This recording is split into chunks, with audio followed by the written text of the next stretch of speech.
बड़ी खबर है यूपी के मिर्जापुर से, जहां तालाब से 26 पासपोर्ट बरामद हुए। गांव के मछुआरे तालाब में मछली पकड़ने के लिए जाल डाल रहे थे और इस दौरान उनके जाल में बोरी फंस गई। बोरी को बाहर निकालने पर मालूम चला कि इसमें जो है गिट्टी भरकर कई पासपोर्ट को डुबोया गया था।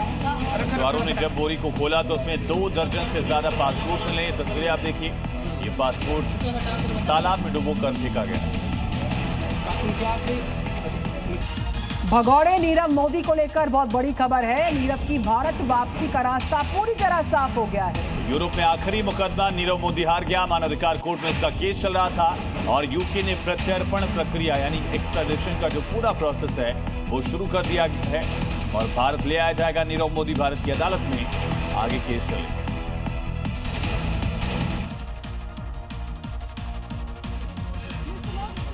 2019 से लंदन की जेल में बंद नीरव मोदी के पास अब ब्रिटेन में सभी कानूनी रास्ते बंद हो गए हैं। यूरोपियन कोर्ट से भी कोई राहत नहीं मिली, जिसके बाद यूनाइटेड किंगडम की सरकार ने नीरव मोदी को भारत भेजने की प्रक्रिया शुरू कर दी है। नीरव मोदी को भारत वापस लाने के लिए सीबीआई ईडी काफी लंबे समय से प्रयास कर रही थी, क्योंकि नीरव मोदी पर पंजाब नेशनल बैंक के साथ मिलकर कई हजार करोड़ रुपए की धोखाधड़ी करने और उससे जुड़े मनी लॉन्ड्रिंग जैसे गंभीर आरोप हैं, जिनकी जाँच के लिए उसे भारत लाने के प्रयास जारी है।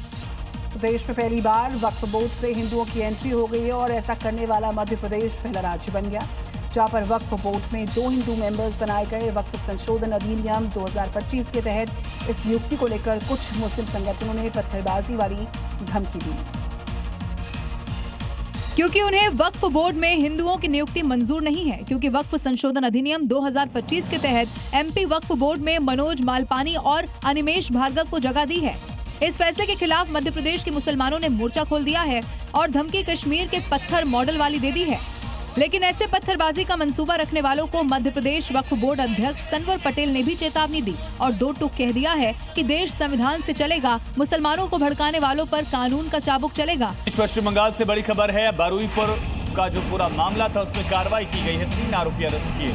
किडनैपिंग और रेप की धाराएं जोड़ दी गई हैं। इस मामले में जिंदा रहते पानी में फेंकने का आरोप भी इसमें शामिल है। बारुईपुर मामले में बड़ी कार्रवाई की जानकारी। पश्चिम बंगाल से बड़ी खबर, तो रेप और मर्डर का पूरा मामला जिसमें कार्रवाई की है।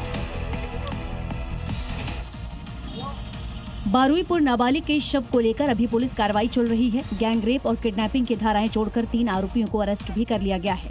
साथ ही मामले में SIT भी बना दी गई है। इनके बावजूद मामले पर सियासत जारी है। ममता बनर्जी ने कानून व्यवस्था पर सवाल उठाते हुए शुभेंदु सरकार के खिलाफ मोर्चा खोल दिया और न्याय की मांग करते हुए कोलकाता में मार्च निकालते हुए विरोध प्रदर्शन किया।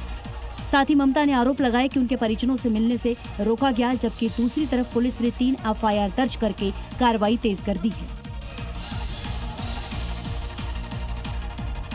कोलकाता में केंद्रीय गृह मंत्री अमित शाह ने न्यू टाउन के इको पार्क में डॉक्टर श्यामा प्रसाद मुखर्जी की 125 फुट ऊंची स्मारक प्रतिमा के लिए भूमि पूजन किया और इस दौरान सीएम शुभेंदु अधिकारी भी मौजूद रहे।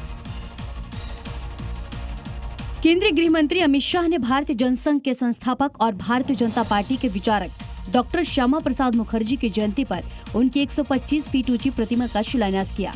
न्यू टाउन इलाके में आयोजित कार्यक्रम में प्रतिमा निर्माण के लिए भूमि पूजन किया गया। इस अवसर पर पश्चिम बंगाल के मुख्यमंत्री शुभेंदु अधिकारी मौजूद थे। डॉक्टर श्यामा प्रसाद मुखर्जी की जयंती पर पीएम मोदी ने उन्हें नमन किया, श्रद्धांजलि अर्पित की और कहा कि आज देश और पश्चिम बंगाल की धरती अपने महान सपूत और देशभक्त भारत की अखंडता के लिए समर्पित व्यक्ति का श्रद्धापूर्वक स्मरण कर रही है।